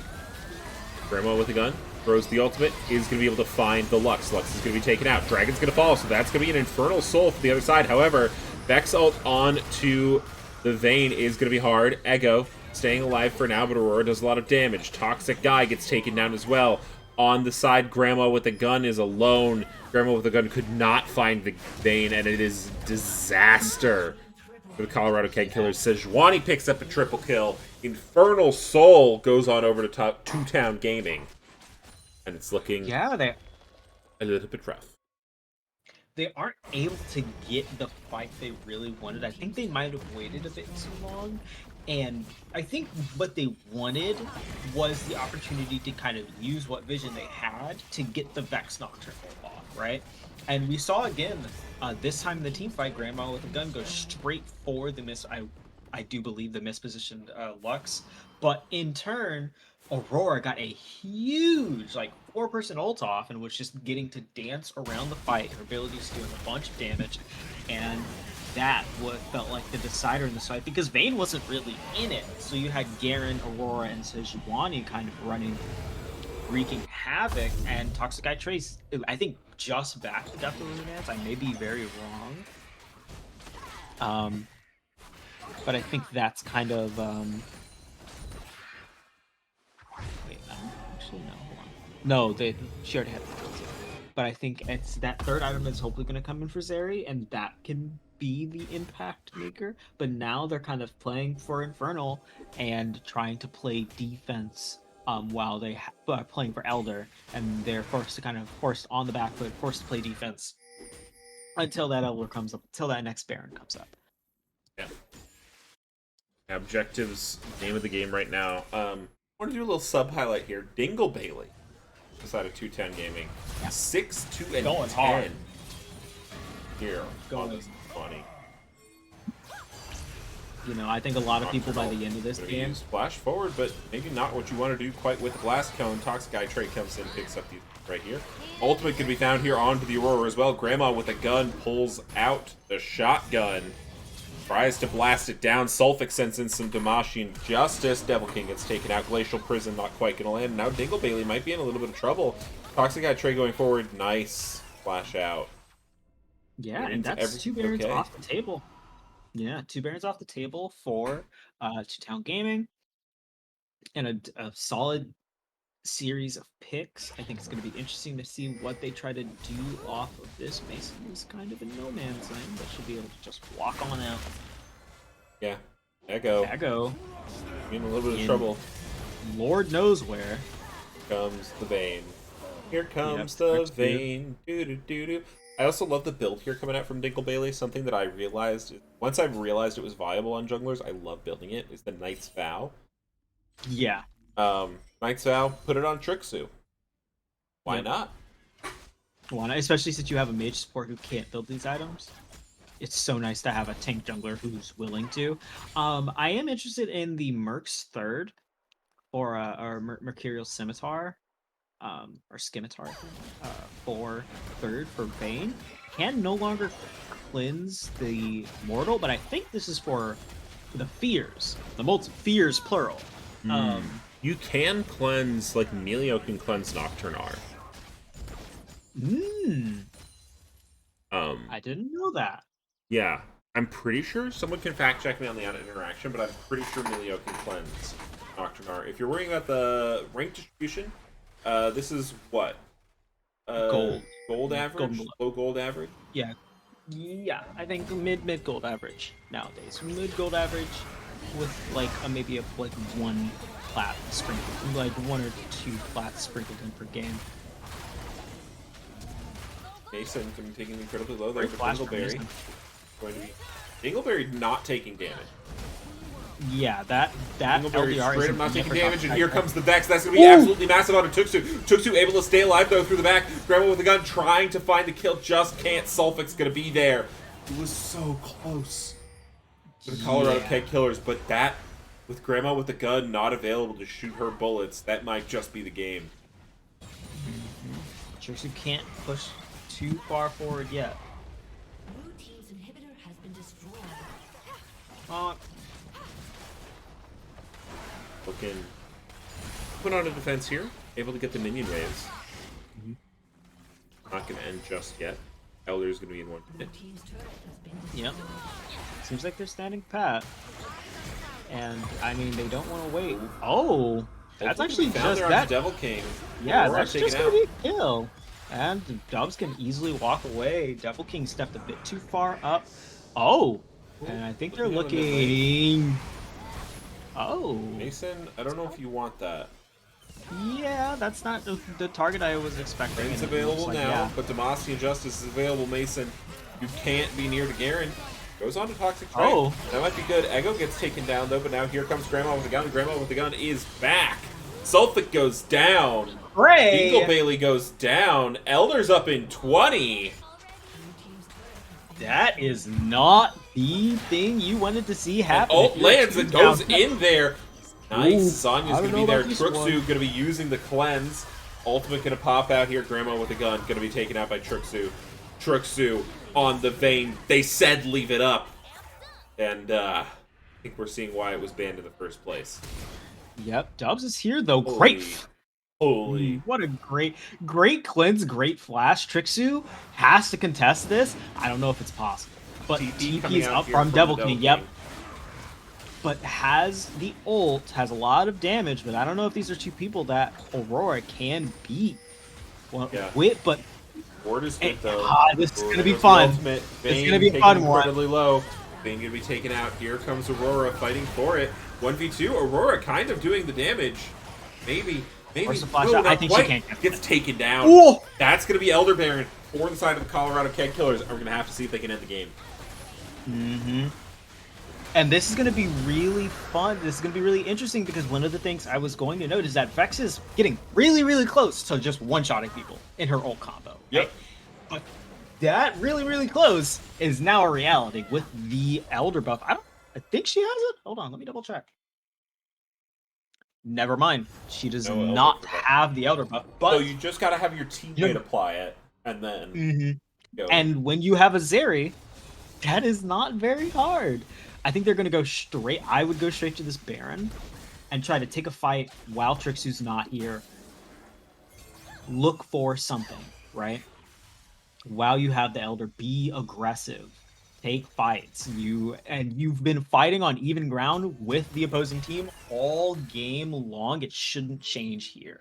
I think that's exactly what they're going for, and I'm really happy for it. And that execute range, scary. You're as squishy as a Lux. You're squishy as a Vayne. Yep, and they're hitting it. Yep. Baron gonna be started thing up they here. need to This watch- is going to be the play that decides the game. Yes. The only way it's Or not they're is kinda if caught out there, taking pretty low, but here comes an Octanaut. They're gonna be able to pick up Devil King. That's gonna be one. G-Dub stayed alive. Ultimate going down now for Grandma with a gun as well, and now they're moving forward. That execute is so big. Zanya's goes through, but it's not gonna be quite enough. They're gonna pick up 1, 2, buckle my shoe. Worm will not they're be gonna cut their claimed. losses. I'm interested. I Oh, was it like, will I be. would take Worm. Yeah. So yeah, I was like, The I body was language was giving me reset, and I was a little confused. Yeah. But But it is a 4v3, but Vex has TP. But no Mord ult means that Sej, if she gets into the pit, will have a chance to steal. and D-Dubs is And really, Mordekaiser's really low. very And low. Sulfic has the ultimate. Sulfic going forward. Sulfic's going to be spinning, but Sulfic's being taken really, really low. But Sulfic staying alive. Grandma with a gun has made it into the fight now. But Grandma with a gun Trixu, though. famously does not have Elder. Grandma with a gun going to be on the receiving end of a boar. Trixu available. Trixu kills them. They're wiped with 50 seconds to go. And I think Two Town Gaming may have just won themselves the series. What a electrifying end. It was fight after fight after fight. It was a Baron call that I think was correct, but when Grandma with the gun doesn't has this back and handle the super minions, that kind of leaves the door open for a very strong Vayne who kept her ult in that whole fight and got a big game to win in what was a very tight game. Absolutely. Beautiful game, I want to say. Fun game. From both teams. Like Colorado Keg Killers absolutely showing us there. You know, they were on the precipice of winning. It was just a Forcing the game couple things. And honestly, if they won, oh god, that Schmeckel payout was gonna be cool. 2.5k versus 18k. Yeah, I was about to say. But Two That Town would've been Gaming nice. do take it down. And we are going to go ahead and get our poll up for the MVP of the series. Going to play a little bit of traditionary. Good old MVP vote. I'm putting Grandma with a gun up first. Yeah, I think Grandma with the gun has I know they earned lost, a... but Grandma with a gun Yeah. won my heart. Grandma with the gun. Obviously Trixu. I think Dingle Bailey as well, and Sulfic, and Thor on the Lux. Yeah. And I thought the Devil King too.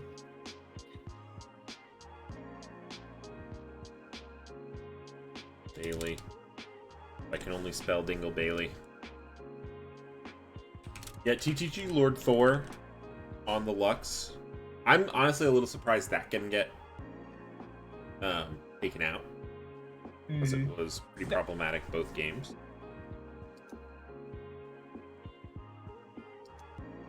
Don't forget, we are corrupt here, so for the MVP vote,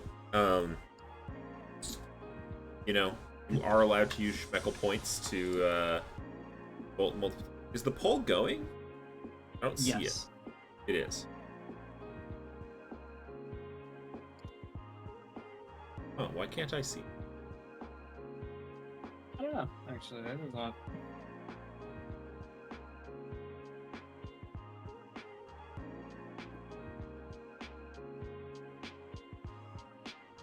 Anywho, I guess let me know who wins.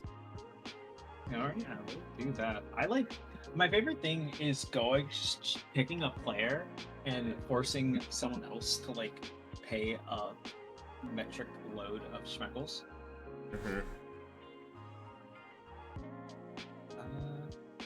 Just because I'm gonna show Dingle Bailey some more.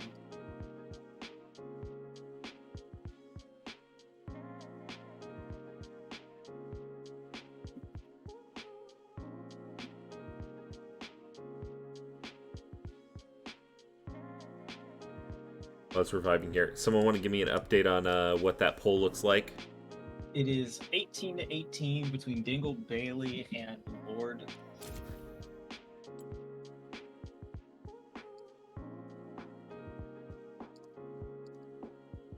22-22 between the same two. Dingle Bailey and who? Lord Thor? Lord Thor. Ooh, Lord Thor has run away with it. I can't spend any more shackles.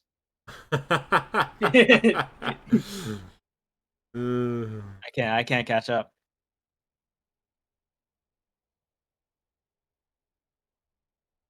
Is it over? I actually can't see. It is about to be over. I don't think it. Yeah, Lord Thor is one. I contributed 8,400, but funnily enough, none of those were to Lord Thor. So someone contributed. I think a gaggle of people contributed more than 84 to, which I just find really funny. Or maybe I did give a lot to Thor. Hold on, let me think about this. I'm not quite sure actually. Yeah, Lord Thor. Indeed.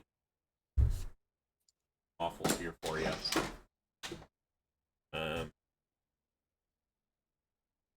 Lord Thor a call that we from. Not that I'm.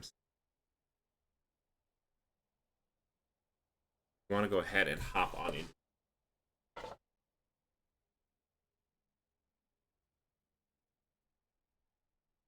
ID.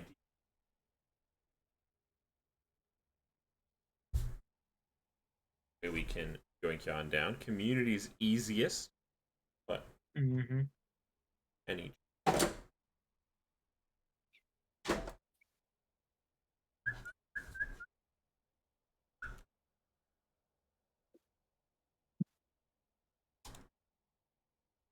That's public domain.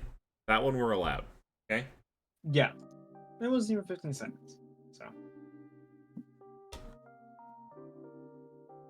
As I hope everyone had a beautiful Friday afternoon.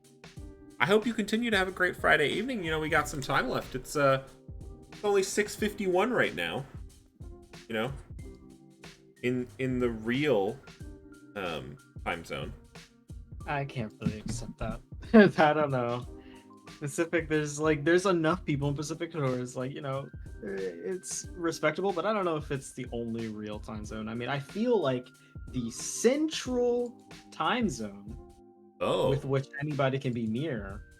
I think it's either Eastern or Pacific. I don't think Central or Mountain have a leg to stand on. Okay, yeah. Let's bring up Lord Thor for the interview. Okay, Lord Thor, welcome to broadcast. Congratulations on your dub. is the Lux a signature champ? Were you expecting that to get through pick ban? Let's just start right on in there. Yes, normally Lux is the first ban for me, but I had to take the opportunity and we rocked and rolled. All right. Yeah. Love to hear it. But Super easy rolling. I want to give a shout out to my team though. Everybody played phenomenal. The communication was on point.